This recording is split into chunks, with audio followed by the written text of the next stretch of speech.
ఈరోజు మా డిమాండ్స్ ఏంటంటే నిందితులకు వెంటనే శిక్ష పడాలి, బాధితురాలికి న్యాయం జరగాలి అండ్ ఇలాంటి ఘటనలు పునరావృతం కాకుండా చూసుకోవాల్సిన బాధ్యత ప్రభుత్వాలపైన ఉంది.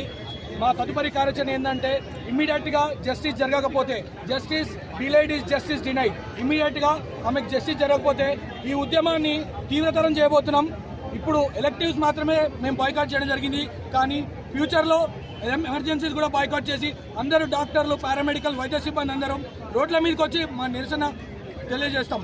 అండ్ మా కోరిక ఏంటంటే జనరల్ పబ్లిక్ నుంచి, జనతా నుంచి కోరిక ఏంటంటే అందరు కూడా మాతో కలిసి రావాల్సిన అవసరం ఉంది. అండ్ ఇది ఒక డాక్టరో, ఒక నర్సో, ఒక వైద్య సిబ్బంది సమస్య కాదు. ఇది ఒక నారి, ఒక అబల, ఒక ఆడపిల్ల సమస్య. ఈరోజు మీ చెల్లెనో, మీ అక్కనో, మీ అమ్మనో ఎవరైనా ఉండొచ్చు దాంట్లో.